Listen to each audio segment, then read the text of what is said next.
Hey, Coach, can you hear us? I can. I can. Carter, can you hear me? I sure can. Thank you. Well, welcome, everybody. It's been a while. Good to see everyone. It's National Signing Day. So we've got head coach Manny Diaz here. And then after Coach Diaz is done, we're going to introduce you to some of our new defensive coaches. As always, we'll start with an opening statement from Coach, and then we'll go right into questions. So, Coach, take it away. Thank you, Carter.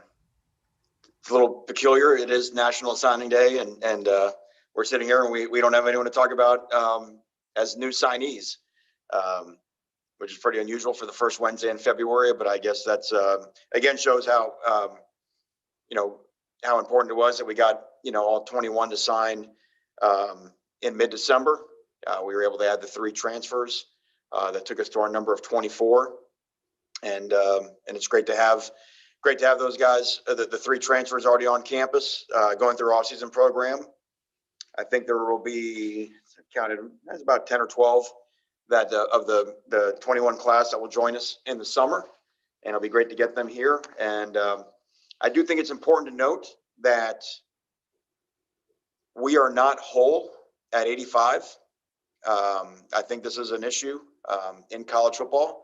We're not whole at 85, and that's counting. I think we have 8 super seniors that given the chance, chose to come back to Miami this year, and what that's taking away is simply taking away the opportunity for somebody to go to school somewhere. And I do think there are high school students that are feeling the crunch of not having the same opportunities because we are all bound by the 25 initials on any given year. And I do hope that's something that does change, because it's easy to do the math. If we're just one of schools and 25 doesn't get us to 85, that's simply educational opportunities that are being taken away from young men. So, and we've not had many go in the transfer portal. We've got Pat Joyner went to Utah State. Nikosi and Tate.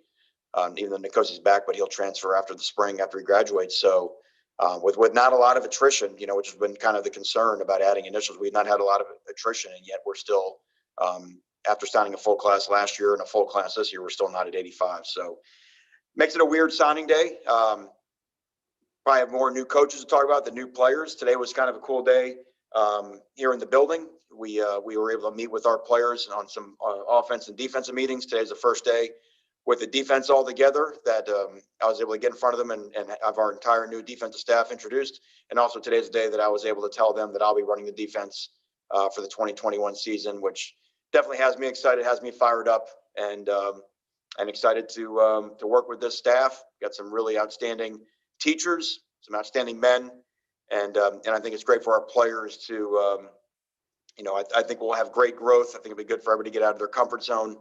We've got some great experience on the staff, and I'm really excited to work with them and get back to playing defense the way that we ought to play defense at the University of Miami. So with that, I'll open up for any type of questions. Great. Thanks, Coach. We'll start with Chris Stock from Inside the U. Chris, go ahead. Yeah, hey, Coach. I was just curious if you could give an update on De'Aaron King, how he's doing, what he's kind of been up to since the injury, and also an update with Jalen Knighton. Do you expect him in spring ball? And then I have a quick follow, if I could. Yeah, Derek, I was chatting with him today. I mean, obviously, he's so eager to get back. I mean, it's just the way that he is, and anything he's allowed to do, he's doing. He's working hard in his rehab. Everything's been very encouraging so far. And again, it's all about him just meeting his benchmarks. But everything right now has been very encouraging. Jalen, I do believe, is on track for being available for spring practice. We've pushed our spring practice back a couple of weeks. We're starting in mid-March, which is a little bit different than when we would normally start. We're making a huge emphasis in our off-season program of getting our team stronger, taking a full 7 weeks of lifting to really change this program. When we look back, we thought we were hampered a year ago a little bit by the pandemic, and some of our guys suffered without a full off-season program, either really what we were able to get last February, and then we cut off first week of March. We're not really back in the building, and even the way we had to lift, we just didn't feel like we made the strength gains in the year 2020 that we need to. So pushing that back will hopefully allow a guy like Jalen even more time to get well. And just quickly, a lot of guys in the offseason made announcements that they would return, seniors, juniors, and whatnot. Amari Carter didn't make that announcement. He's not big on social media. Is he back? Just to confirm, is he back with you? Do you expect him to be there with you in the spring? Yeah, Amari's back. He's in our program right now. Amari's just not, like you mentioned, he's not a big social media guy. He didn't want all the videos and edits and all those type of things. He just wanted to kind of keep it low key.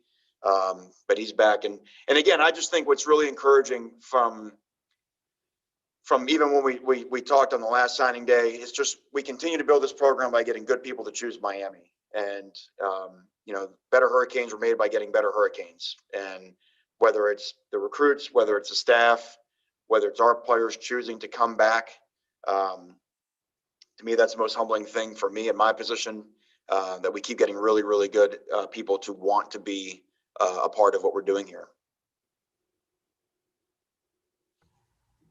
Next, we'll go to Gary Furman from Kane Sport. Gary, go ahead. Hey, Manny, how are you? Congratulations on all these recent moves. Can you talk a little bit about the defensive side of the ball now? What you're looking to accomplish by taking over the play calling duties, what the relationship's going to be with Bob Shoop, obviously very experienced guy who's game planned a lot of games and that sort of thing. Is the plan for him to be on the headset with you during games? Just what kind of role is he going to have in the program? Well, I'll talk specifically about Bob first. Bob and I have been really good friends going back to when I was at Middle Tennessee and Bob was at William and Mary. And we found out very early on that philosophically that we're aligned a lot the same way in terms of the way we like to attack up front. A lot of our coverage concepts. We've always stayed in great contact. He kind of always had a goal to one day be able to work with each other, and certainly we had an opportunity that presented where we could bring him on our staff this year. And Bob is going to help us by, through his experience, kind of being able to look at us from that 30,000 foot viewpoint, another set of eyes in terms of what we're doing. Maybe seeing us the way, through self-scout, seeing us the way that others, see us during the course of the week in and week out. And then Bob will be able to work a week ahead of us as well. So when we're playing somebody, Bob can be on, basically game planning somebody a week ahead. So when we sit down on a Sunday night or a Monday morning in front of a new opponent, instead of, really having to learn everything in real time or based off of our last, encounters with that team, Bob's able to sit down and sort of fill in a lot of the blanks, which that just puts you so far ahead on any given week. So delighted for Bob, the person, to join our program, and obviously Bob is the coach the same way. And then that's part of the way our whole staff is built. We've got great experience on our staff, but it's still important that we're that at our core of who we are. And some of the attack front principles that have always been true to Miami. I think that's why Jess Simpson and understanding our front play, which was so good in the year 2018. Because it doesn't matter, it's not fantasy football. Everybody's got to be on the same page. Everybody's got to be together. And I think we've got great unity with our staff, and just excited to we've already been at it for the last couple of weeks in the film room, and we'll stay at it the rest of the month of February. Next up, we've got David Furones from the Sun Sentinel. David, go ahead. Hi, Manny. I wanted to ask about your decision to run the defense and to go without someone that has that defensive coordinator label. How will it work? You said you'd call plays. Will you also take on other DC duties like game plan, or will that be split among other coaches? And also, will your greater responsibility there impact how much you can oversee what's going on with offense and special teams? Well, part of my decision first of all, let me answer the first part of your question first. I'm going to be the defensive coordinator, and what I've done as defensive coordinator is what I'm going to do. Now, I've got some great guys on the staff that I can certainly delegate some things to, but for this to work, I've got to be able to go all in. Now, I feel good about the fact that I can for a couple of reasons. One, we've got a very experienced football team. We've got a team that knows me very well. So there's not a concern of an offense defensive divide that all of a sudden you're only that guy, you're only the head coach for those guys on one side of the ball, which I think would have been the case if I'd have done this from the jump. With a guy like Rhett Lashley, who can certainly has done a great job with our offense, not just schematically, but handling that side of the ball and leading them, and in our offensive leadership with De'Eric. So many of the players that have come back, that they understand. We just have a team that understands. And then the key move for me is Todd Stroud, as basically a senior assistant, and his expertise and being able to handle some of the administrative things, and make sure the program is up and running well. But I feel like after 2 years, we've got a lot of the infrastructure on the inside in place and built. And as I've always said this, the way we play defense at the University of Miami is my responsibility. And the whole program is my responsibility, but defensively for certain. And I'm accountable for it, and I'm going to fix it. Also on that same front, just want to ask, is there one common thread that you can point to with your new defensive coaches, either new or promoted, whatever the case may be, that makes up an identity of what this defense will be? An identity in terms of how we play on the field, or an identity in terms of just who they are? I'm trying to figure out what you're asking, David. Yeah, a little bit of both. Just is there something in their personality, any traits that you feel they all represent in unison that you want to get through to your players? Well, I certainly, just being in a room, their enthusiasm is obvious. I would say attention to detail and accountability are two things that really stand out. These are some of more of the nuanced things. How do you see that on the field of play? But you can, it's one of those things that's hard to say, oh, there's that attention to detail, but you feel it, and maybe not understand the why. So like I said, they're all really good teachers, been exposed to a lot of great places, great defensive minds, great thoughts. But more than anything, I think they've got great ability to connect with the players, which is ultimately what it's about. And great defense is, as we told them this morning, great defense is about great trust. You've got to believe that the guy next to you is doing his job as hard as he can. And I think that starts by having, that great trust on the staff and that great attention to detail and accountability. Thank you. Next up, we'll go to David Lake from 24/7. David, go ahead. Yeah, Coach, just had more housekeeping questions, I guess. If you could provide an update on how things are with Avante Williams, Isaiah Walker, and Al Blades. Do you think they'll be able to go in the spring? Avante, we're still waiting. He's got an appointment that'll come up here in the next few weeks. We'll find out more. The same thing is true with Al, in terms of him getting his clearance. And with Isaiah, right now we'd expect that Isaiah should be available for the spring. And then you mentioned N'Kosi Perry not going to transfer in May. Is it safe to assume he's not participating in spring with you guys? That's right. I think that's a cool story, by the way. I think the fact that N'Kosi wanted to graduate from the University of Miami was only 9 hours away from doing it. And as you may or may not know, universities have certain residency laws where if you want to transfer universities, you have to do the final 30 to 45 hours, depending on the school, on their campus. And so he just didn't feel like moving the the sort of the game piece back that far. So I think that's putting education first, which I think we need to applaud. N'Kosi Perry is a University of Miami success story for coming here and getting his degree, and he's going to have a great opportunity, I'm sure, to go somewhere after graduation and continue his career. Then if I could sneak another one in, just big picture wise, I wanted your thoughts on why it seems more commonplace for if a head coach is going to be a play caller, it's on the offensive side. Do you have any theories as to why that is? It seems to be more common for an offensive head coach to be the play caller than a defensive one. There's probably a lot more offensive head coaches. So first and foremost, that's probably part of that reason. And then and beyond that, no, I don't know. I mean, maybe it's just those guys want to, you have to remember at times why you became the head coach and why you got to become the head coach. And I've leaned on coaches. I'm calling different coaches, head coaches throughout the spring, who have made similar decisions and asked them some of the nuances about practice and meetings and games, and just to make sure that I can learn. Hey, listen, I can learn from different mistakes and their experiences. So I'm fired up to do it. Next, we'll go to Manny Navarro from The Athletic. Manny, go ahead. Hey, Coach Diaz. I know it's signing day, and you guys obviously aren't signing anybody new, but I'm going to make it a recruiting question. In what ways has your evaluation and pursuit of recruits maybe changed from when you first started coaching until now? And what do you consider maybe your best personal recruiting victories and why? When you talk about how the evaluations have changed, you mean like in a COVID year, or you mean just like through the years? Yeah, through the years until now. Maybe some ways that you've recruited differently from when you started and what you've learned. Yeah.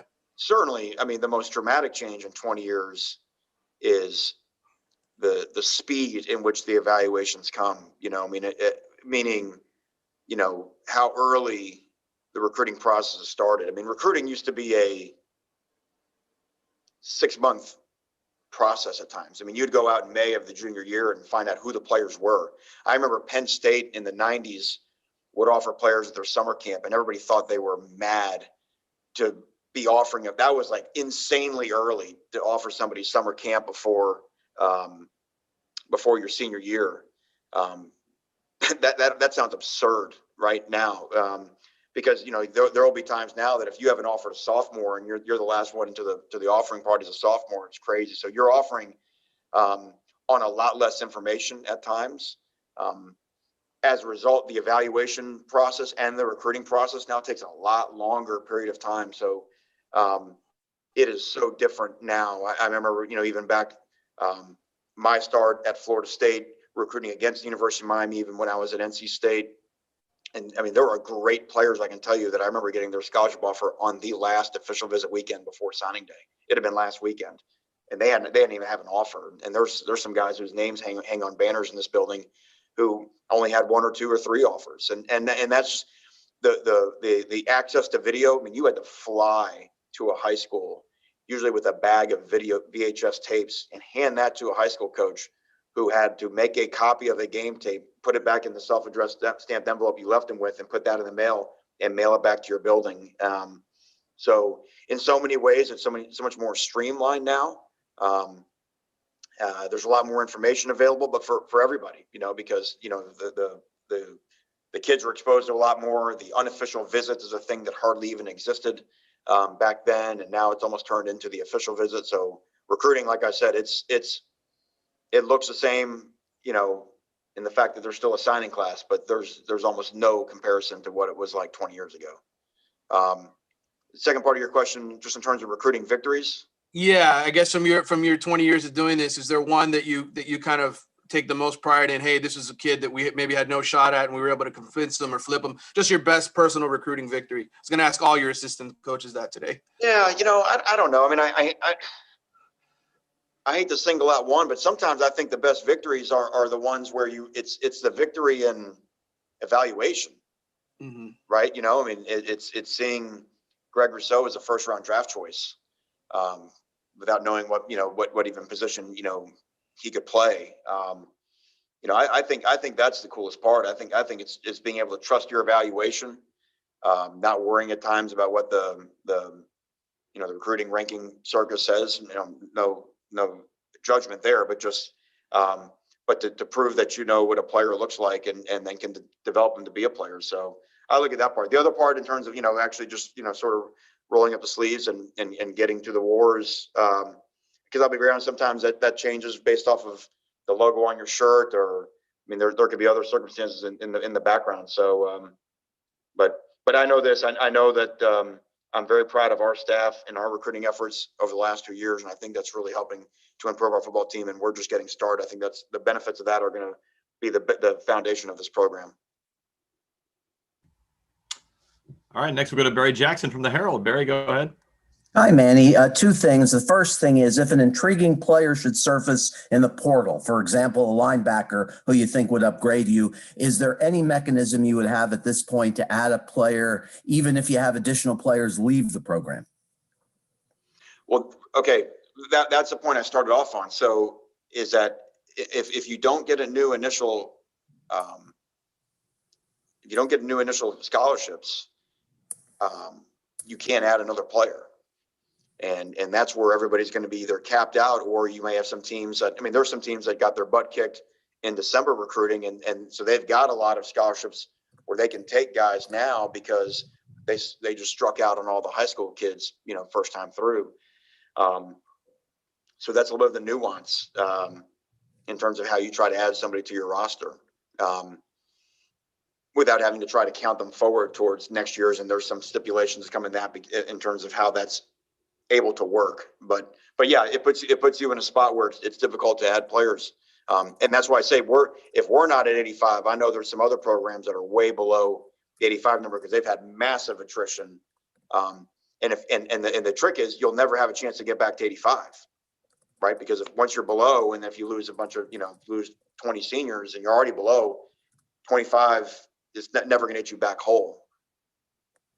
And my one other question, Manny, was, can you realistically have 12 scholarship receivers compete on the practice field in August? Is that manageable? Is it too many? And then my other receiver question is this. There are some guys on your team, like Will Mallory at tight end, who can go in expecting to play if they do the right thing, if they stay out of trouble. Do you have any receiver among the 12, other than potentially Harley, who can go into this offseason thinking, I'm likely going to play? Or is it a totally clean slate where not a single one of them, other than maybe Harley, has any sort of advantage going in?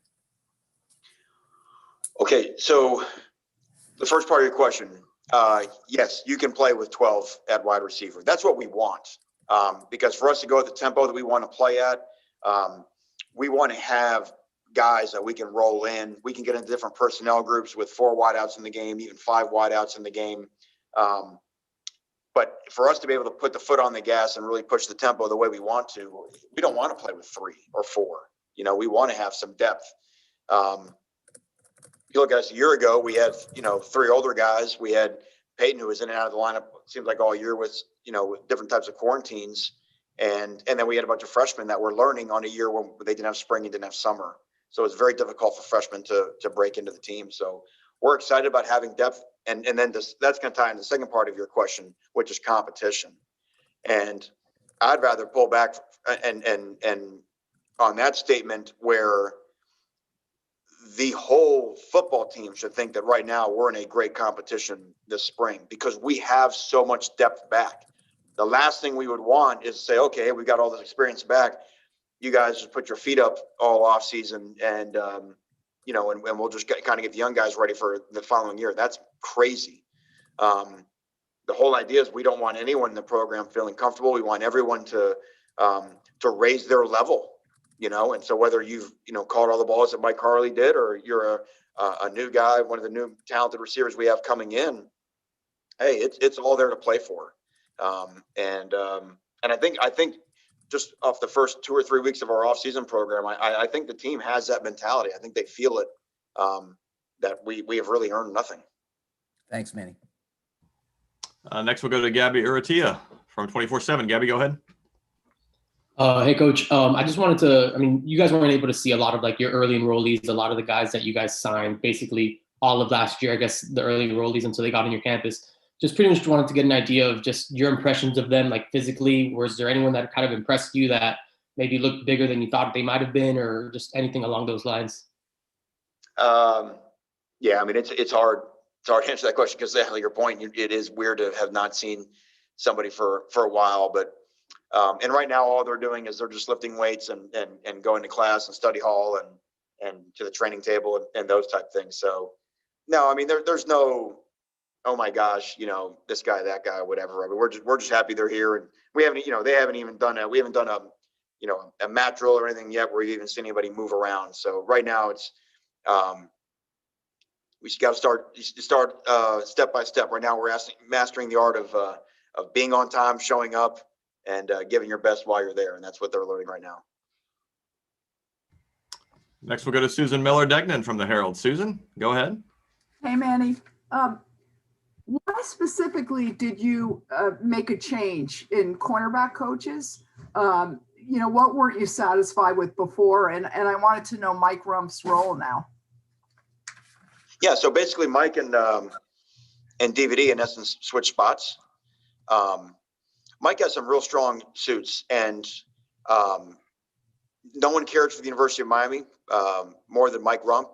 When the dead period ends and people can come back on campus, and you're always looking for people to learn about UM and go through the campus and understand where what's what and whatever and talk with the parents and all those type of things. Mike is fantastic at all those things. Simply put, just what we felt like DVD could do is just the nuances of closing in recruiting, because that's obviously been a factor, and that's a different skill set. It just is, and that's part of my responsibility. And I think it's important that it's not an indictment versus one thing or one person or the other. My job is to make sure that everybody's in the right seat on the bus, and it's important that Mike Rump knows that he's valued in this program, and he should be for what he's done for this school and this university as a player and as a coach. But from where I was and evaluating the people that I had in my building, DeMarcus Van Dyke was showing that his value could be better maximized as one of the on-the-field coaches. And conversely, we could still get a lot out of Mike in the role that he's in as off the field, working the phones, and again, being an important figure when recruits are on campus. So they're not the same skill set. And again, what my job is to make sure everybody's got the job that's closest to maximizing their skill set. So I'm excited for Mike in his role. I think he'll provide great value for us, and DVD was ready. And then how fantastic that he's got a guy like Travis Robinson to work with. Great experience. The two of them will work great together. And I think it's going to have a profound impact on our secondary.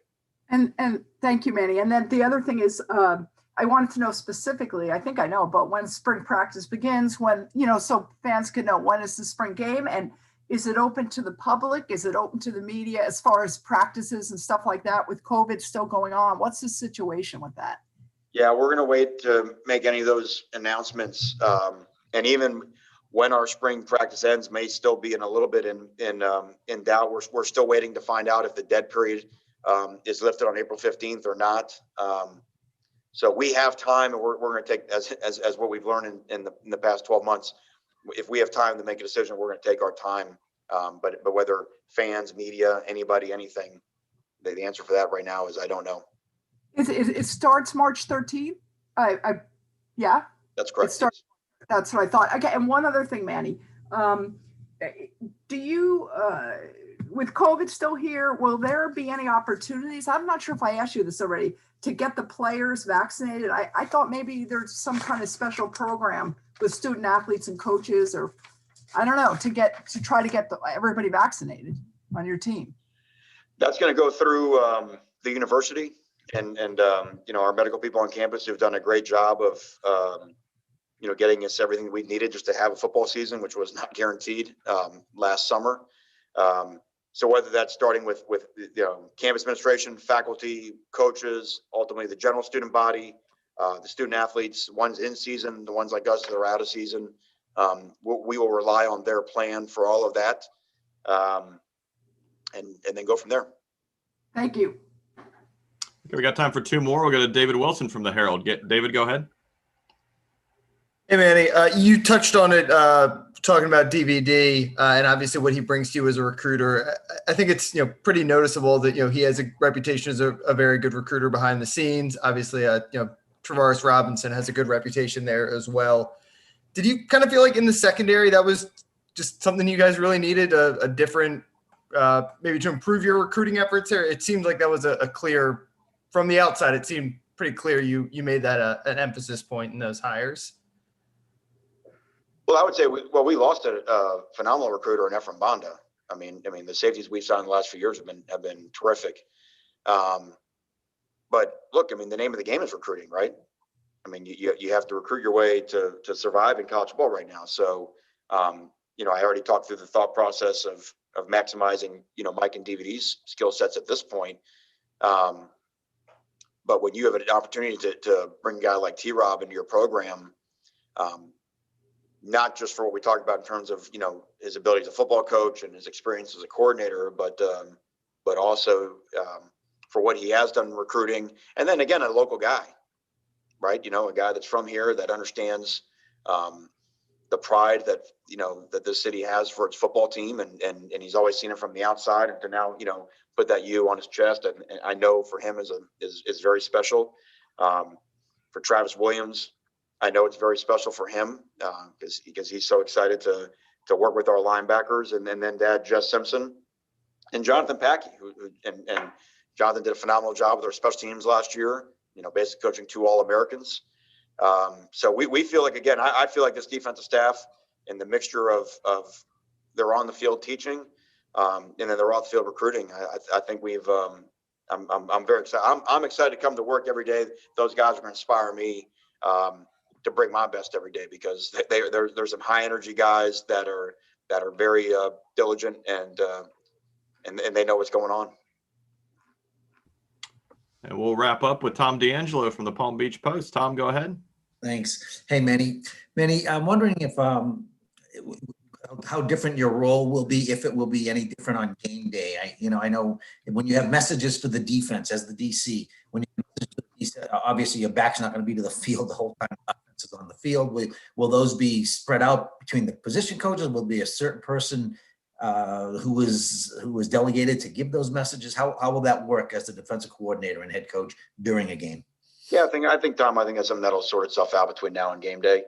And that's part of why, some of the feedback that I've been getting from some other defensive head coaches around the country. And, but I think back to my experience as a defensive coordinator and what I was doing in between drives, but certainly I am still the head coach at the University of Miami. So I am responsible for understanding what's going on, whether it's a special teams down or when we have the ball in offense, and any of the decision-making that has to go on there. So that, I think that still is the advantage, though. We've got a staff of guys that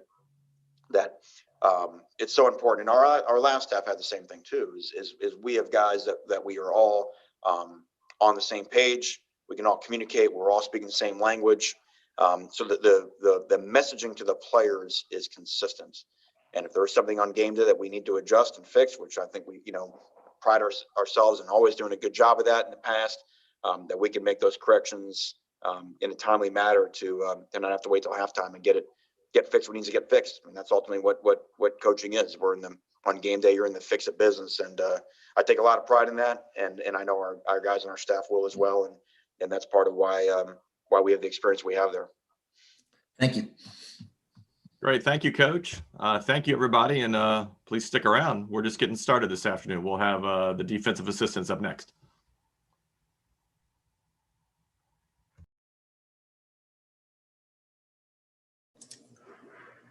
Everyone, just a quick heads up on the new defensive assistants that we'll be chatting with today.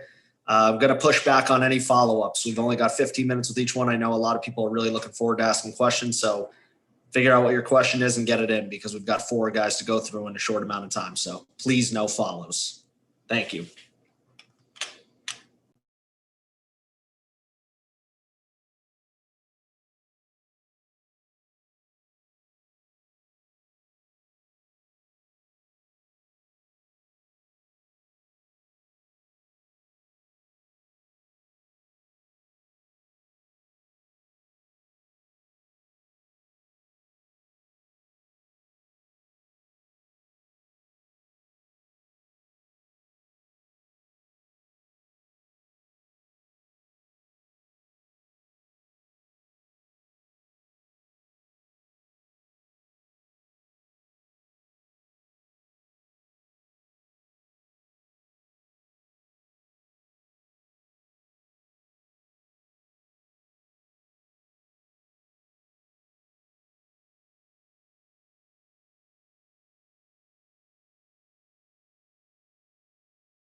Hey, Coach Robinson, can you hear us? Yeah, I can hear you. I'm sorry. No, you're good. No need to apologize at all. I didn't realize the video was off. No. All good. I'm sure everyone on the call is very happy to see you and very happy to be talking with you. So first off, welcome to the U, Coach. I guess if you don't mind, maybe start with a quick opening statement just about being here at the U, and we'll go into questions. I'm very excited about it. Obviously, an opportunity for me to come back close to home. Probably wish I would have did it coming out of high school, but I didn't, and went and did something else. But no, just excited to be here. I feel the tradition here. I feel what Coach Diaz and the rest of the staff is doing here. I felt it was something that I can really come in and assist and help build upon. Something great. Coach Diaz is doing a tremendous job of getting the program where it needs to be. I think he's doing it with the right people, and in fact, bringing in the right kids to get this program where it needs to be. So I wanted to be a part of it. Just speaking with him the little short time I did during the off time, where I got a chance to get with him on some Zoom calls, talk a little football and philosophy and the way he saw the program going, and it was something that I knew I wanted to be a part of. Great. Coach, we're going to start with Gary Furman from Kane Sport. Gary, go ahead. Hey, T-Rob, welcome back to Miami. Those of us who have been covering college football for a while have heard your name for years. You've built a reputation as one of the best recruiters in college football, without question. Talk a little bit about how, as a young coach, you derive a reputation like that, and obviously, how that crosses over with what you're able to do as a football coach on the field. And if you had a preference, how would you like to be known as, T-Rob, the coach? I would say this. I'm a very personable guy. And I think one of the biggest things in college football is creating relationships. I think that's one of the most important things you can do. And that's not just in the recruiting factor. That's more, when you get a kid on campus, is having a relationship with that kid, that kid feel like he can come and talk to you about anything. and that the kid will play hard for you. I think one of the most important things for a young man coming on our campus to know about me is that I'm going to coach him hard. I'm going to hold him accountable and responsible for everything that he does. Right? But I'm going to love him equally as hard.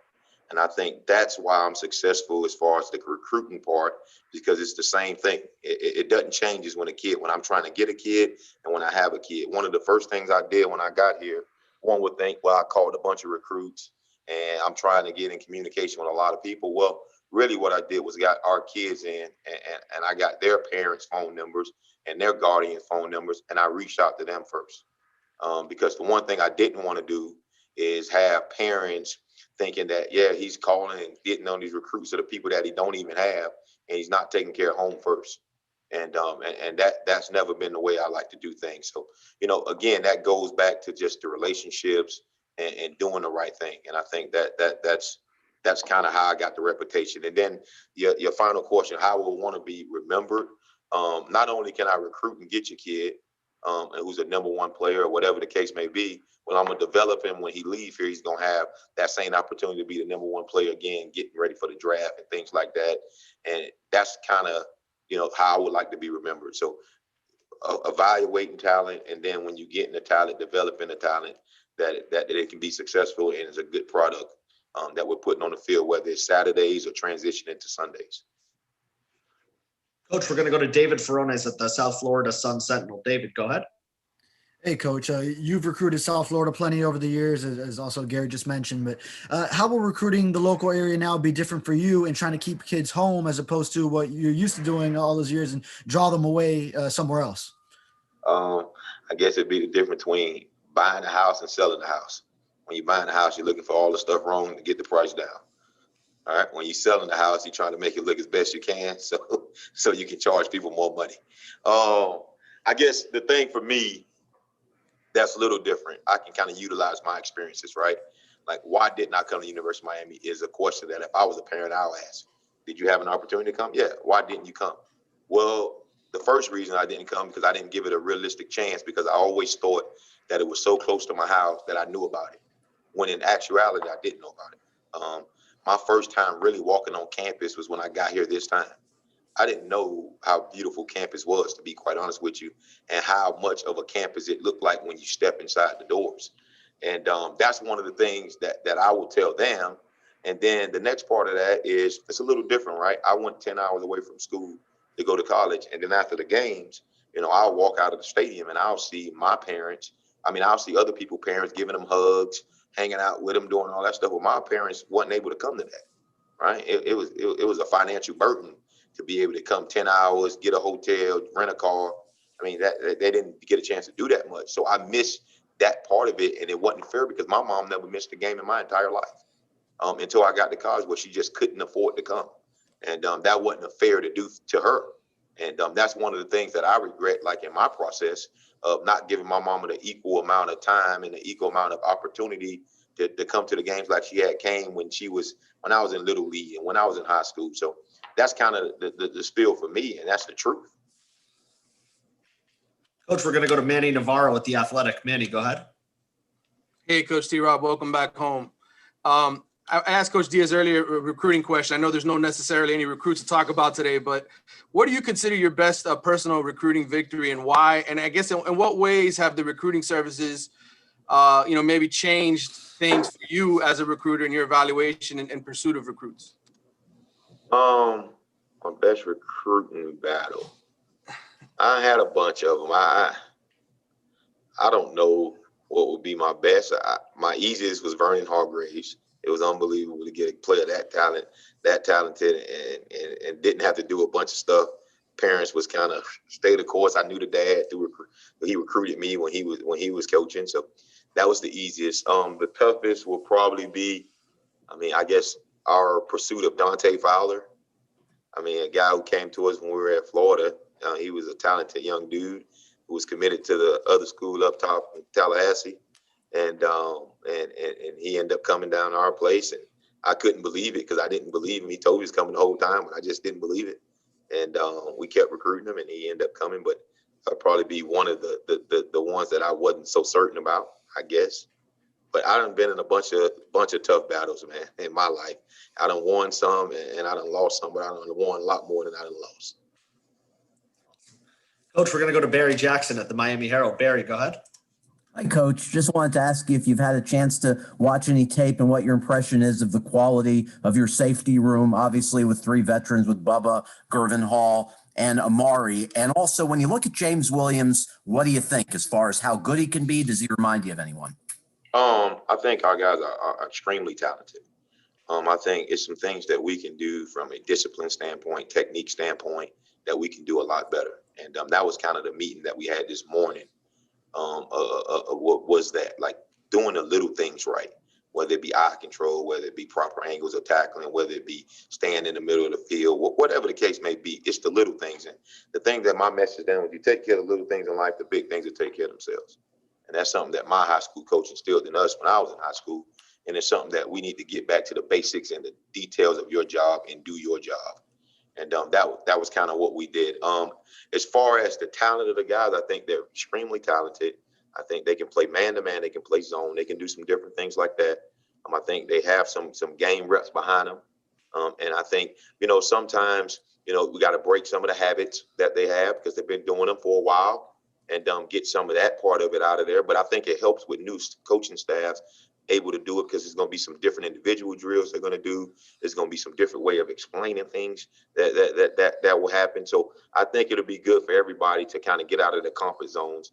And that's what Coach Diaz talked to the team about today. It's about getting out of your comfort zone and being uncomfortable in your own skin and doing what you need to do. So I think that's going to help us. But I think from an athletic part, what we need, I think from a detailed, we're ways away and we need to get better. Speaking of James, I think he's an athletic, talented dude. It's crazy how the recruiting process worked, right? He wouldn't pick up the phone for me much, all right, when I was trying to recruit him at the other school I was at.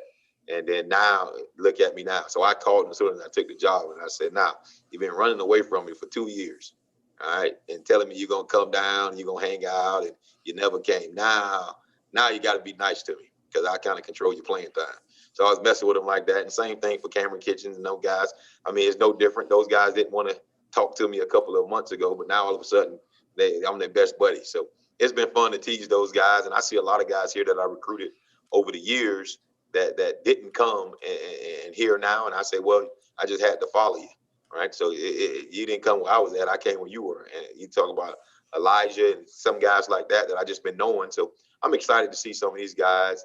And that's why I tell these kids, even in the recruiting process, as you go through it, like you never know. You never know. The same people you meet, my grandfather used to say, the same people you meet going up, you're going to meet coming down.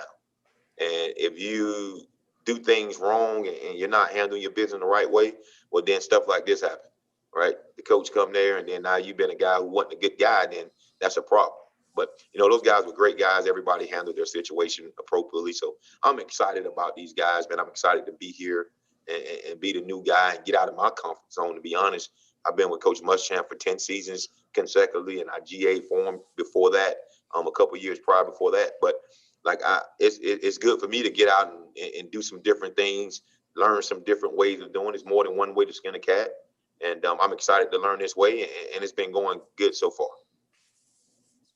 Coach, we have Gabby Urrutia from 24/7 Sports. Gabby, go ahead.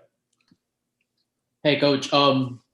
You've been here a couple weeks already. I just wanted to kind of get your early initial thoughts on, some guys you've seen on tape, the 2022, 2023. Just how do you feel about, the quality of talent here in South Florida and in these upcoming classes that you've been able to kind of get ahead of and start watching? Yeah, well, obviously I can't talk about the recruits of course. That way. But what I will say, this place is always filled with talent, and we're not lacking for that. And, the surprise is big people. We got a lot of big people around our area in these tri-counties that we're very excited about. And the key to the drill is to keep the big people staying home. And if we can do that, we're going to have a chance to be really, really good. And not just next year, but the year to year to year. It's going to be 3 to 4 years that we're going to have a chance to be really good because big people change the complexity of a ball game. And you win up front, and that's just how you do it. And now, that'll never change. It's all this fast people and all that kind of stuff going on, but you win the games up front. And we got a bunch of big people around, and I think if we do a great job of keeping those guys close, then we'll have a chance. Coach, we've got Chris Stock from Inside the U. Chris, go ahead. Yeah, Coach, I was curious about James Williams, just your impressions of his talent and maybe kind of the keys for him to be a productive player at his career at Miami. Obviously, I hadn't had a chance to put my hands on him and work with him that way. However, one just off tape, and I mean, he's a big man that can move. So always, watching his weight, making sure he's not getting overweight because he is a big person. To play secondary and cover and do some of the things that we got to do. He got to do a good job with that, which he definitely will. But I speak to him all the time and just kind of making sure academically he's finishing up the right way and doing all the stuff that he needs to do before he get here. But he's an exciting young player and he's a physical guy and he can play multiple spots. But I think that his home will be safety and he'll be able to do all the techniques and all the things that we do because of his athleticism. Coach, we got two more for you. We're going to go first to David Lake at 24/7. David, go ahead. Yeah, Coach, just want to ask you about Tyreek Stevenson and, what you know about him. What are your thoughts on his talent? Yeah, well, I played against Tyreek 2 years back to back. So I've been knowing Tyreek for a long time. We recruited him coming out of high school. He's a talented young man who did a really good job at the other school he was, playing some nickel, playing some outside at corner. We'll play him at corner here. And he's a guy that's big, long, and can run and got ball skills, and he competes. But, his focus, from me knowing him, I guess 3 years ago when he was in high school as opposed to now, you can see how his focus has changed. Here's a guy who's coming in and he knows his business and he needs to play well for him to accomplish and do all the things that he want to do. But, he's in a great mindset right now. And I'm excited about him. And he got a chance to be a really good football player and compete, to be out there and doing what we need him to do. Coach, this is the last one for you. We have David Wilson from the Miami Herald. David, go ahead. Hey, Coach. Nice to meet you. I was actually going to ask about Tyreek also. So I'll ask, though, just kind of about the cornerbacks in general, maybe what you saw on film from last year that's kind of stood out, kind of similar to what we were asking about the safeties earlier. What stood out positive and what do you kind of feel like can when you start looking at a combination of DJ Ivy, you look at Corey Couch, you look at Al, you look at, those probably the primary three guys that played. And when you start to look at those guys, the talent is there. DJ is very talented. Corey, those guys are very talented players. But it's the same thing we talked about in terms of safeties, just doing the little things. And I think sometimes you get so into the system and systematics and you lose out on the fundamentals of your position. And it happens everywhere. And sometimes a change is good. So now coming in and reteach some of the things to get those guys to be successful. I think Coach Rump did a really good job with those guys. Just the quality of guys that's in the room, the talent that's in the room. I think we just got to continue to get better and develop. And I think we're on the verge of doing that. Those guys are asked to do a difficult job on a day-to-day basis. And they play a lot of man-to-man. They play a lot by themselves. And, you're going to give up some plays. We can't give up the explosive plays. So as I go through and look at the point of attack tape or when balls was thrown to them or ran to them or whatever, like how are we playing in those situations? And when we give up something, what we do on the next one. And that's one of the things that we're kind of working on right now of bringing some tapes for those guys that we can sit down and watch it and kind of just go through the entire season of when they had opportunities to make plays. But they're talented. I think Tyreek adds to that room. That give you 4 quality guys that have played football before, not even counting some of the young guys that played sparingly in some games and got a chance to be good. The Isaiahs of the world, the Marcus Clarks, like some of those guys done played a little. And I think if we continue to develop those guys, we'll get the room where we need it. But I'm excited to work with those guys. And I think Coach Van Dyke is doing an amazing job of relating with those guys and sitting down and going through technique and those things. So I'm excited about where we have the potential to go. Coach Robinson, thank you for spending a few minutes with us today, and I'm sure we'll be talking to you in the near future. No problem, guys. Y'all take it easy, all right? Thank you.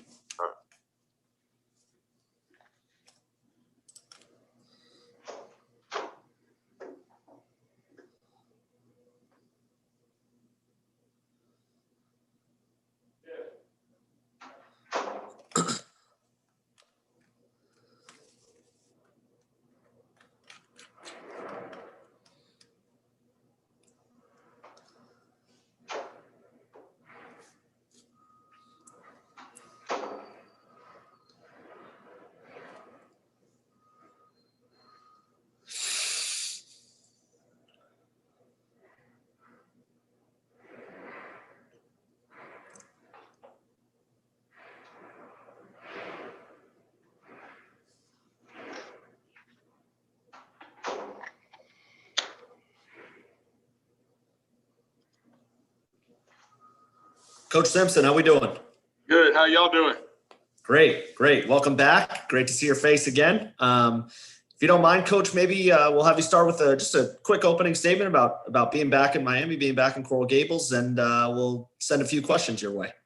Yeah, it's been great being back here the last couple of weeks. We were here obviously a few years ago and just loved my year. I loved our players. Had a blast working for Coach Rick and obviously with Manny and the defensive staff. A lot of fun. I love the beach. I love the weather down here. I feel like it's been 73 and sunny every single day. Getting reconnected with some of the guys that I knew while I was here, some of the kids that I recruited and signed and then left. Now getting a chance to coach them kind of feels like a chance to get a do-over. But in watching their tape, you go, man, that's what I thought this kid could be, and there's potential for that to happen. So that's encouraging. And just to see some of the great things that have happened here in Miami in this football program the last 2 years, whether it's facilities getting finished or seeing kids developed or seeing the staff grow and change. All that stuff's really exciting for me. I always say the most important decisions you make in your life are people decisions. And, Trish and I know we're around great people. So we're fired up to be back. Awesome. Coach, we're going to start with Gary Furman from Kane Sport. Gary? Hey, Jess, welcome back. Can you talk a little bit about, obviously you were here before and you made a decision to go back to the National Football League. Talk a little bit about why you made that decision, what you found when you got back to the NFL, and what made you have the desire right now to come back to the U as opposed to maybe finding another job in the National Football League or another school? Well, it's a fair question. I've even talked to some of the fellas about it. It's the whole thing of, I was a high school football coach in 2016 and then got an opportunity to be an assistant D-line coach with the Falcons. And then Coach Rick and Coach Diaz were good enough to give me an opportunity to come here. And Atlanta's home to me. Buford High School, where I coached for 22 years, our high school and where I live was literally 7 miles from the Atlanta Falcons practice facility. So that literally is home. And when Coach Dan Quinn called and offered me the chance to come back and be the defensive line coach, I just think for me, I told the players, it's kind of like being a player, an opportunity once in a lifetime. There's only 32 of those guys in the world having defensive line jobs in the NFL, and to have that opportunity to work for a guy like DQ, to go back and work with a Grady Jarrett or a Tyler Davidson or an Alan Bailey. I mean, all those things for me, the assistant coaches there, the guys that I work with, it wasn't that I was leaving for a reason to leave Miami. Obviously, it was just, man, this is an opportunity that, when I left Buford in 2016, I didn't think I was going to be coaching the NFL and be a defensive line coach here in a couple of years. I didn't, all my contacts and all the people I've known and spent time with my whole life were high school coaches and college coaches through recruiting and having kids. So I always picture myself as a college coach, and I love the development and the teaching aspect of it. My time in Atlanta was amazing. Those players were a blast. I enjoyed coming to work every day. I love seeing them have success. Unfortunately, we didn't have the success we wanted to have as a team the last 2 years, obviously. But coming back here was an easy decision. Manny called me and said that, I always say this, man, having a chance to go where somebody really wants you. And then for me, having a chance to come back to a place where I was familiar with the scheme and with the people and the place, man, that was, when that was thrown out there, that wasn't a hard decision for me and my family. Awesome. Coach, we're going to go to David Ferrones at the South Florida Sun Sentinel. David, go ahead. Hey, Coach, welcome back to Miami. You mentioned the guys that were here back in 2018, last time you were around. I'm guessing like Nessa Silvera, Jonathan Ford. What was their reaction to having you back? And also, can you detail how improved you see those guys, from how you remember them back then? Well, and Jordan Miller's in that crew as well. It's been great getting back with them. I think I told them, I said, guys, just like players, we're the same as coaches. You're either getting better or you're getting worse. And I said, I feel like I'm 2 years better as a coach. And I know you guys are 2 years better. And to see, they've obviously matured as young men. They've grown as players.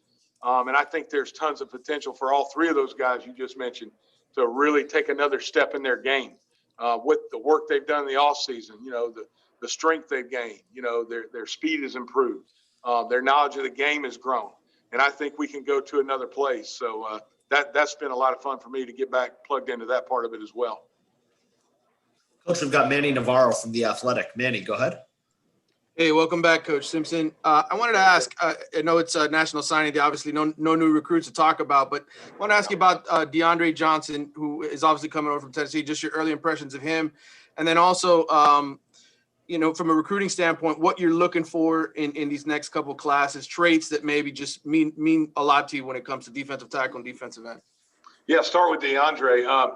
Really excited coming in, meeting him. And first of all, just a person, man. He is got a great spirit about him. He is a good kid. You turn on his tape, man, he's physical. He's been coached. I think he's got a tremendous chance to come in and obviously make an impact for us this year immediately. But I know he's got another place that he wants to go as a player. And I think I can help take him there. So fired up to get to work with him, fired about the person and the player. Traits that I'm looking for in defensive linemen, man, when you're at the University of Miami, it is about being disruptive. It's about being vertical. We pride ourselves. I know that the last year I was here, I think we were number one in the country in TFLs. So we were top 10 in sacks. I think we were number one in third downs. And to me, that speaks to the style of play that you have up front. We are vertical penetrators, and we're going to move a bunch. These guys are going to get to stunt. And I think there's a bunch of defenses and a bunch of colleges you look at where guys play sideline to sideline. They're on the line, down the line of scrimmage, and that's great. It's just not us. We're looking for guys that can run out of their stance, play with great fundamentals, but we want to tackle the back in the backfield, and we want to affect the quarterback. And so I'm looking for athletes. I'm looking for vertical, athletic, 3-technique bodies to play inside, and I'm looking for length and speed on the edges. Guys that are strong enough to set edges, but guys that are athletic enough to win and bend on edges. Thanks. Coach, we've got time for a couple more. We're going to go to Susan Miller-Degnan at the Miami Herald. Susan, go ahead. Hey, Coach, welcome back. Thank you, Susan.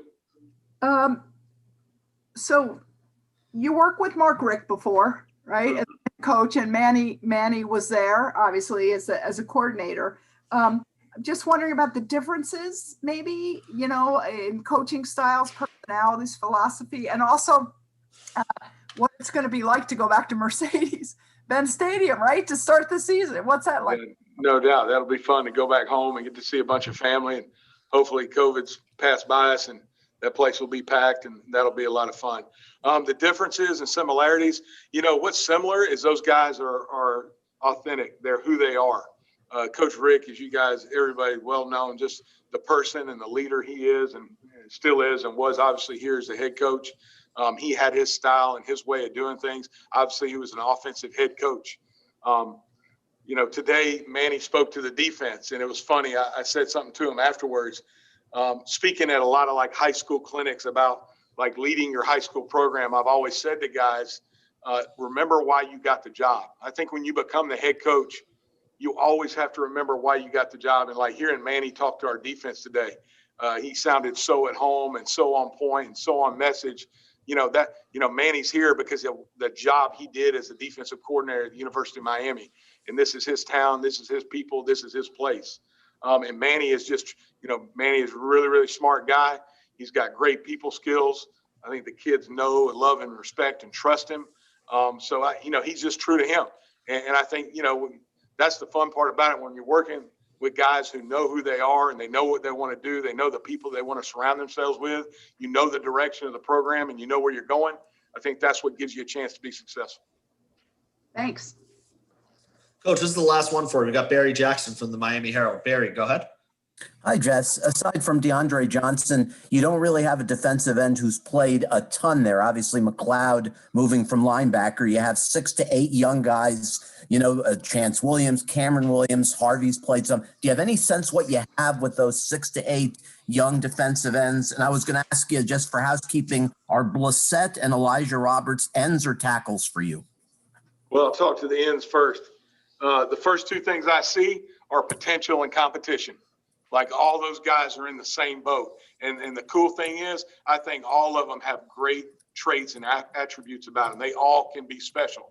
And it's what we do now all the way through coming up into spring and through the summer, into fall camp, and through the season is going to determine who separates themselves.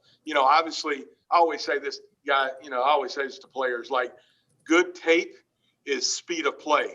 Speed of play is knowing how to play fast, and it's also conditioning. Speed of play is also having enough guys ready to play. All those guys are going to have a chance to contribute, but they got to earn the right to do it. They got to compete. But man, every one of those guys, I'm fired up about coaching. What was the second part of that one? Yes, just on Blissett and Elijah Roberts, Jess, are they tackles? Inside guys, yeah, no doubt. Those are the athletic, penetrating, three technique bodies that I recruited and wanted here. We just value, we got to have size and strength, but we value movement skills, ability to redirect. And just as I'm going through recruiting right now, trying to identify those guys with those traits, speed wins and speed kills, and that's what we're going for. Thank you. Coach Simpson, thank you for spending a few minutes with us today, and I'm sure we'll be talking to you soon. Welcome back. Appreciate you having me on, brother. Thank you.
Coach Van Dyke, can you hear us? I hear you guys. All right, we can hear you too. Coach, we're going to start with a hopefully a little opening statement. Just tell us about you being at the U, cornerbacks coach of the U, and then we'll hit you with a few questions here from our media on the call. Oh, man, I'm very excited to be here, man. It's a dream come true. To work beside Coach Diaz, Coach T. Will, Coach T. Rob, Coach Jess Simpson, all these guys, man. Learn from these guys is a huge blessing. I'm ready for it. Awesome. Coach, we're going to start with Gary Furman from Kane Sport. Gary, go ahead. Hey, DVD, congrats, man. I know that this is something you've looked forward to for a long time. Can you elaborate a little more about that? Just like what it means to you to be able to become a position coach at the U and, take that next step in your career and what you feel that you can bring, to the table. I know you're extremely close with Mike, and I'm sure there's a little bit bittersweet feelings there, but what do you feel that you can bring to the table as the cornerbacks coach? It's exciting to be a part of this program. When I first got into coaching back at ASA, my dream was always become a coach at Miami. And I think I could bring a lot to the table. This my knowledge of the game I played, this game for a long time. And this, like you said, relationship with the kids in the community, the recruits, everything. Like you said, it's a bittersweet, but, I'm always leaning on Coach Mike Rump for a lot of things. He's like a big brother to me. He kind of helped me out when I was training for the draft when I was coming out. So I'm always leaning on Rump. He always give me advice on things till this day. So like you said, it's bittersweet, but when I talked to him about the job, he told me he's excited for me and everything like that. So there's no love lost. Coach, we're going to go to Manny Navarro at The Athletic. Manny, go ahead. Hey, DVD, congrats again, man, on getting this job. I'm curious from, you've seen a guy like T-Rob have so much success recruiting in the past. You're getting to work with him hand in hand. What are maybe you hoping to learn from him as just a guy who's had so much success recruiting? And I guess what's the biggest difference for you now being able to actually go on the road and not just be, at kind of recruiting guys, texting guys, just the advantage of being able to actually go out and so forth? I think, the biggest thing that T-Rob has shown me, what I've learned about T-Rob is that, he's a great recruiter, but he's also a great coach. And his records, his track record speaks for itself. They speaking to him yesterday. He got a lot of guys that was drafted first round, second round. He probably have two guys drafted this year that go probably first, second round, J.C. Horn and the other kid, number 24. So that's just a big thing. And, that his development of players is kind of helping him recruit also. And he's just a personable guy, straight shooter, real funny guy. And I'm definitely going to lean him a lot. lean on him a lot this year also in that aspect. And that's about it, man. Coach, we've got David Ferrones from the South Florida Sun Sentinel. David, go ahead. Hey, DVD, congratulations. I guess now in this new role, you'll now be more hands-on with the development aspect of the current cornerbacks and not just, recruiting them to come in. Wanted to know your evaluation of your current cornerbacks from top to bottom, including Tyreek Stevenson, the big addition, and just how much does it help also having already known them, being around the program, in now picking up on in this aspect of coaching? Man, it's a great group. From top to bottom, I think DJ Ivey's a great guy. Just watching the film from last year, man. He's a kid that got long arms, man. A good technique at the line of scrimmage. Great technique. To Corey Couch is he got the nickname the Chihuahua. But I think the kid is like the pit bull really, because he's not scared to put his face in the fan. He's tough. Good ball skills. Good technique at the line of scrimmage. Got Al Blades, who is a good football player. Also great technique, good ball skills. And we got two young guys, Isaiah Dunston and Marcus Clark, who played a lot. They didn't fill out last year, but just watching the guys in practice, they showed a lot of things. Isaiah's a lone kid from Georgia. He's very fast, good change direction, and he's not afraid to put his face in the fan also. And Marcus Clark, the former receiver, we made it to DB this year. He got a great ball skills, and he kind of I think he's probably the top two fastest DBs on our team. And I'm excited for him also. Coach, we've got Brandon Adoy from Football Hotbed. Brandon, go ahead. Coach, congratulations again. Long time coming. And so I'm just curious, you talked about your community ties and all of those, and we're familiar with that. How have you, in getting together with T-Rob and T-Will, how have you spent the first couple of days in this role? And you guys are all known for recruiting great developers as well. But I think the excitement around all of you guys and kind of all coming at the same time is that the elite recruiting levels that you guys are expected to be at, has everybody just like, kind of sitting on the edge of their seat. So I just want to know, how have you guys collectively spent the first several days? You've gotten a chance to kind of talk to these 22s and reach out and start kind of building that juggernaut of a recruiting class that you're expected to have moving forward.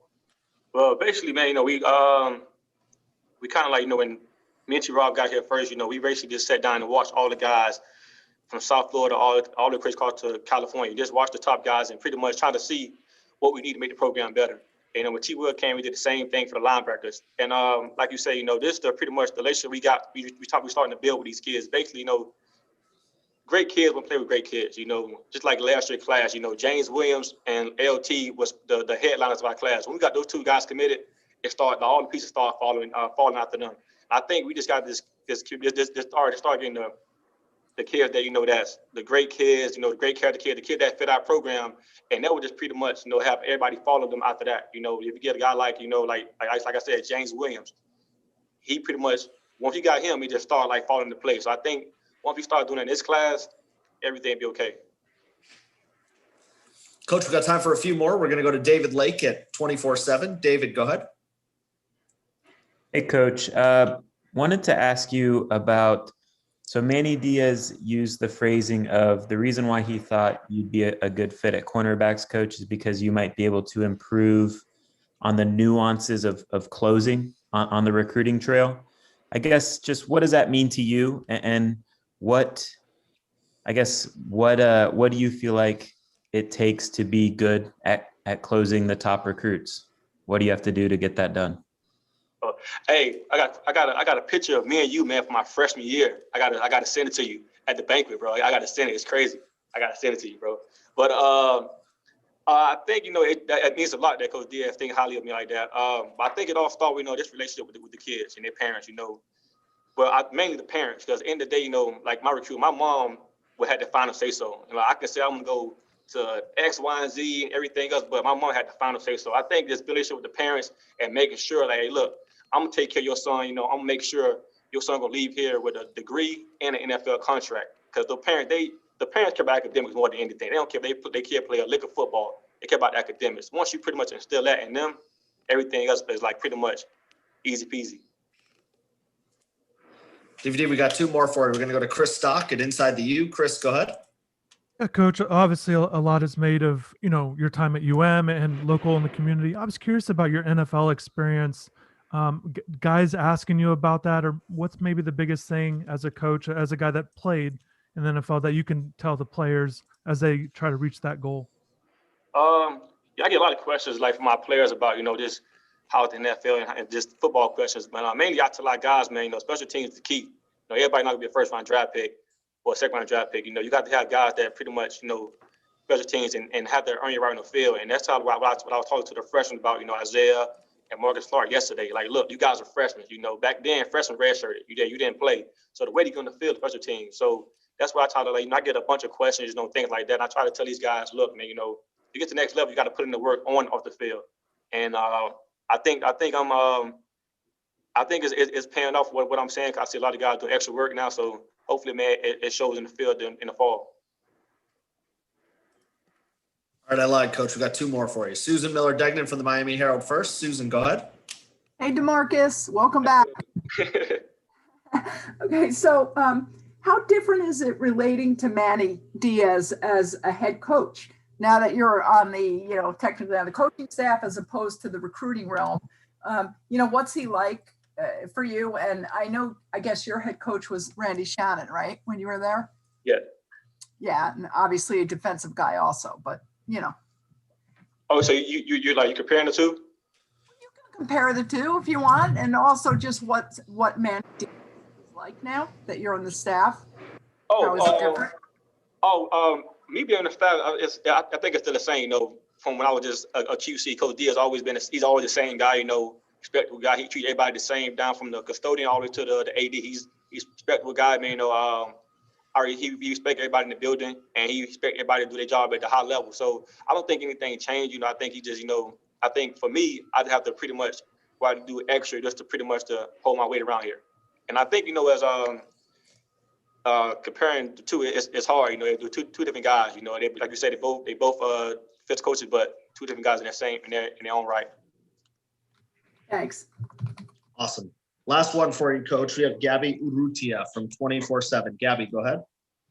Hey, Coach. Congratulations. I just wanted to ask you, just watching tape, evaluating tape, what are some of the things you're kind of looking for in your cornerbacks? Just kind of get a better idea of some of the things that you're looking for just from watching the tape of these, 2022s and 2023s.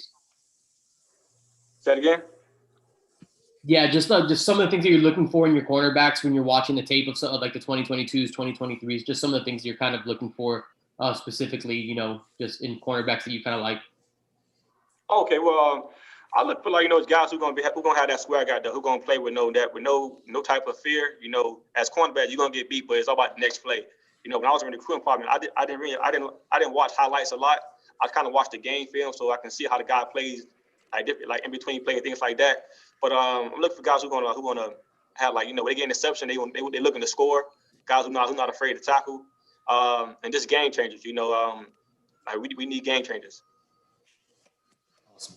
Coach, thank you for spending a few minutes with us today, and I'm sure we'll be talking to you soon. Oh, no problem. All right, you guys.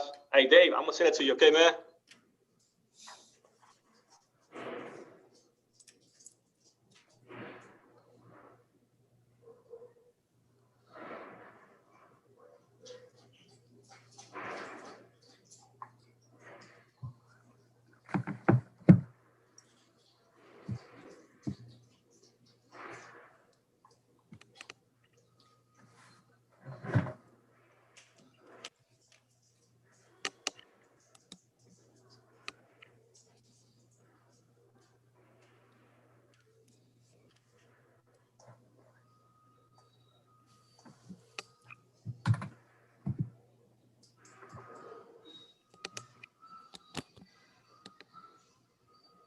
I'm on a call. We know, Gary. How's my microphone doing open? You're supposed to have me muted, Cam.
Hey, Coach Williams, can you hear us? I'm here. I All can hear righty. you. Awesome. Well, thanks for joining us for a few minutes, Coach. Welcome to the U. If you're cool with it, I think we'll maybe get started with just an opening statement about you being here and joining the staff, and then we'll hit you with a few questions from our media that are on the call. Absolutely. Oh man, I'm first of all, I'm blessed to be here. Man, I'm at the U. You know, since growing up and just understanding what this place is and what this place is about, and all the great players that have come through here. Man, I'm blessed to be here. I'm excited. My family is excited. My wife and our 3 daughters are excited. So, man, I'm so fired up to be here. Awesome. All right, Coach, we're going to start with Manny Navarro from The Athletic. Manny, go ahead. Hey, Coach. Welcome to South Florida, man. Wanted to ask you from a recruiting perspective with linebackers, what it is specifically that you look for in guys, what kind of traits, et cetera. And obviously you have had a lot of success recruiting in the past at Auburn. Wondering what your best victory was, in your time and why you consider it your best. Oh man, that's a great question. Well, what I'm looking for is it's a few things, right? You have to love football, so you have to do your research and just make sure the student athlete that you're recruiting is not just a camp guy. That's going around to different camp circuits and do well in drills. You want to get a guy that loves football, and obviously you're gonna need a skill set. You need to find a guy that has the skill set you're looking for. That's explosive. Have the suddenness that you're looking for. Different things like that. Can bend, has play strength, can run sideline to sideline, and also a football IQ. Can he pick up the system? So those are the things that you look for, and those are things that you will find out when you talk to the high school coaches or when you're having a conversation with the student athletes. So, those are some of the things that I look for. Leadership is very important, because you are the quarterback of the defense. So for me, you have to be a great leader. You got to have character. And you're going to the schools and you're talking to different people. That's something that you just can't overlook.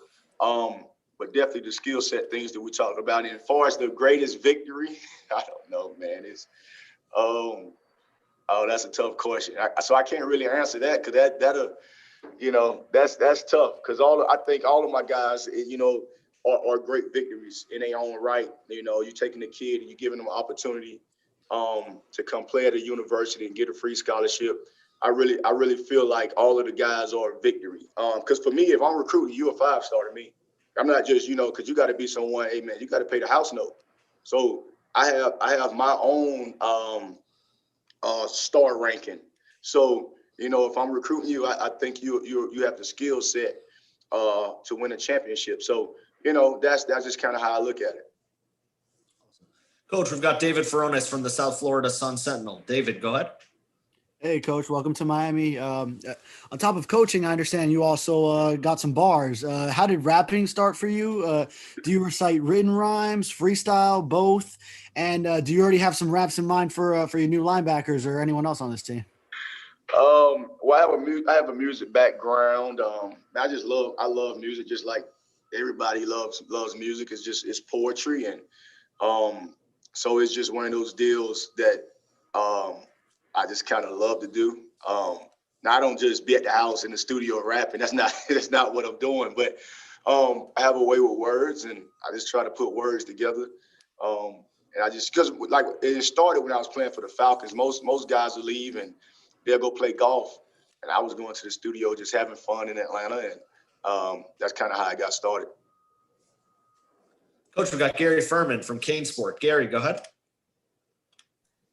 Hey, Coach, how are you? Welcome to Miami.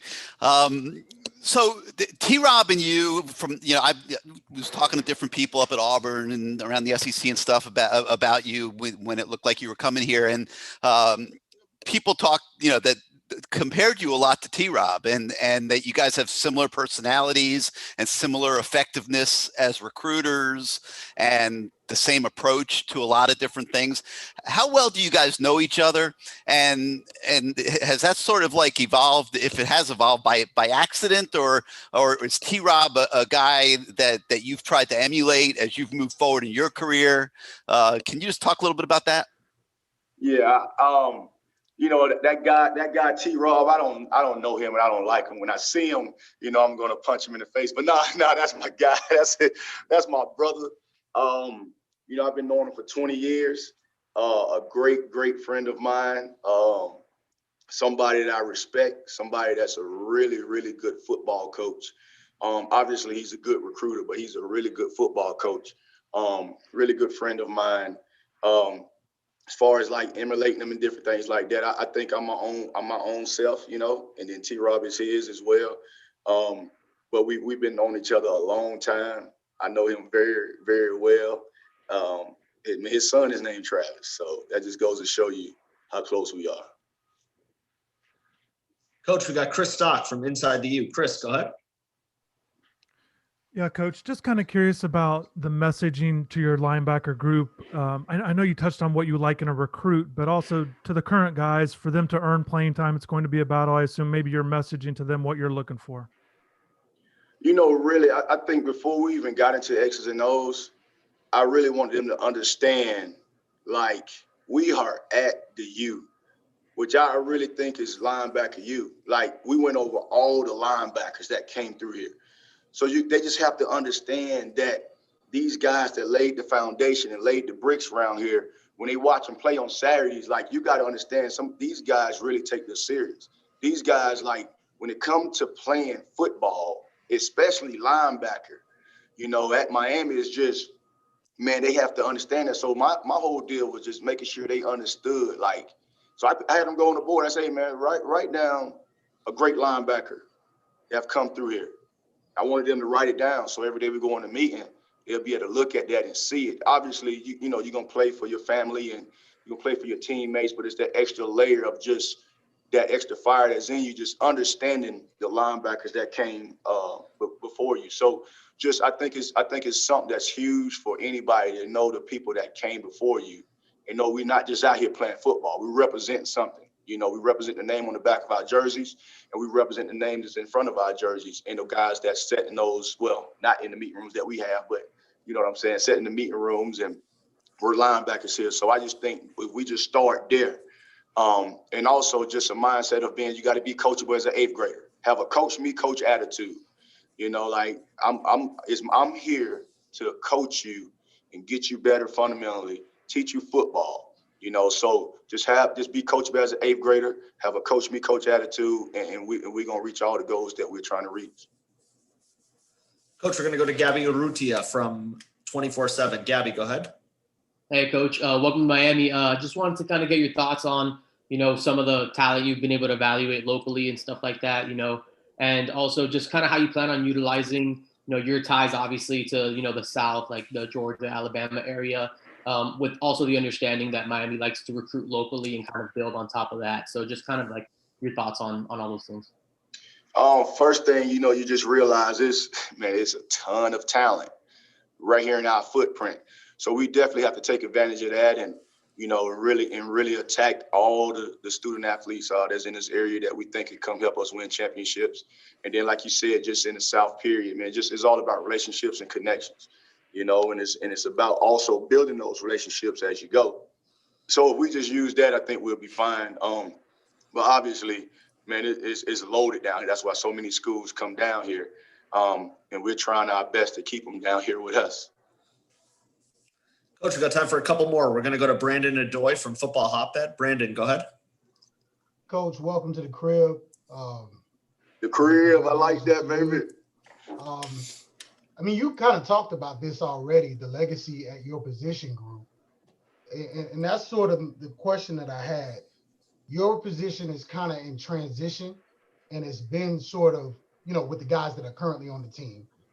We had some veteran guys here, you know, a year or so ago, and last year is kind of in transition. So in your development of that position group, what sort of, I mean, you kind of listed the attributes that you're looking for, what you want to recruit, but what do you feel like basically when you're researching this position, this job, what do I have to get in and accomplish in order for this unit to play at the championship level? And not only that, but also to the legacy and the standards that have already been set here, you know, in previous years, because it is so demanding from that position group, you know, just because it's the University of Miami linebacker U, as you said. Man, I love it. I love the question. Man, listen, we are up for the challenge. I love it. This is linebacker U. yes, you know, when I told the guys, I looked right at them. I said, we have a all-conference linebacker in this room. It all starts with mental. Like, I didn't care. I really thought I was 6'4", 250 pounds as a linebacker, but I was 200 pounds. You know, so it's all about your mentality. Like, you have to love being physical. You have to love coming to work every day and playing linebacker at the U. You have to love the pressure week in and week out, going out there and dominating and looking and having that pressure of all your former brothers watching you. So I'm up, man. I'm up for the challenge. The guys will be up for the challenge, but it just starts mentally. We have it in the room. We gonna get it up out. We gonna get everything out of them. I'm fired up for the opportunity. This is awesome to be coaching here. Awesome to be coaching the guys that's in my room. They were bright-eyed. They were eager to learn. They were eager to get better. And like I told them, you know, even when we go out there on Saturdays, last thing I always tell them is every mistake you make belongs to me, except for your effort, stupid penalties, and you being physical. If you mess up on a play, I didn't coach you right. I'm not one of those guys that say, oh, so-and-so, he's not smart enough. I taught him this. No, we're not doing that. It goes back to, have I coached it right? And if they messed it up, I didn't coach it right. So I have to figure out a way to make sure I'm coaching it right. They're picking it up. Make sure I'm doing the right fundamental drills. All of my drills that we're doing at practice should be showing up on Saturdays, or Thursdays, or whenever we play. So it's more pressure. Like it's on Coach T. Will, you know. But at the same time, as a group, we got to have a mindset that no, we are the best. We got to walk it, talk it, work it. That's what we got to do. We got to have a hard hat, and you got to have just a work type of mentality. Like, man, I'm just fired up for the opportunity, man. But I told those guys, like, we have it in the room. We have it in the room. We ain't walking around with our head down. No, chest up, chin high. We play linebacker at the University of Miami. So I feel great. Awesome. Coach, this is the last one for you. We got Susan Miller-Degnan from the Miami Herald. Susan, go ahead. Hey, Coach, welcome. I asked what I was going to ask, but I have another one for you. I know that you love Alabama very much. Just kidding. University of Alabama. Just kidding. Anyway, so, you know, I just can't believe they're starting against Alabama. How does that game change in its perspective for you and the players? You know, UM's natural rival is FSU, and it's the same kind of deal. Yeah, I know Auburn, Alabama is fierce. What are you thinking about that opening game and getting those kids to know how bad you want Alabama? And also, have you composed any raps regarding Alabama-Miami opener? You know, the good thing is it's a long time before the first game. And I think right now we just need to chop wood and get better and better, you know, as players and, you know, as a football team. Alabama is a returning, you know, national champion, is a great team, great coach, all of that good stuff. So I just think if we just focus on ourselves and worry about ourselves, and then as we get better, that game will take care of itself, and it'll be here like that. It seems like it's a long ways away, but if we could just keep getting better every day, just get better at the small things and the things that, you know, help you win championships. So, you know, that's what we're gonna focus on. They are the giant, you know, they are the team in college football, and we're gonna respect them. And then in the first game, we're gonna go out here and just give it our best shot, and we'll see how it goes. A rap song? I don't know. I've been getting that question a lot. Maybe not. I don't know. But that's been like the common question. I guess I may be okay at it, huh? If I was pretty bad, they would have Correct. want me to do it. But that's right. We'll see. It depends on the mood. I think it was a lot of the quarantine kind of got me. You sitting at the house kind of bored. So it's just, you know, we'll see. We'll see. I think it's the perfect place for it, though, but we'll see. Awesome. Coach, thank you for spending a few minutes with us today. I'm sure we'll be talking to you soon, and welcome to the U. We're thrilled to have you on staff. Oh, I'm happy to be here. And Gabby and Christopher and Susan, we got to have y'all face next time so I can see how y'all look. Yo, Gab, you did. Yeah, your face was on here. It was Brandon. But no, it's all love. I'm just picking with y'all. Like, I'm fired up. No, it wasn't even Brandon. My bad, Brandon. I seen you. It was somebody else. But look, I'm fired up to be here. You know, man, we at the U. we at the U, we got a national brand. This brand should be able to go all over the world. So we're excited about that. I'm excited about that.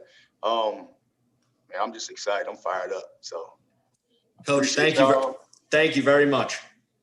thank you.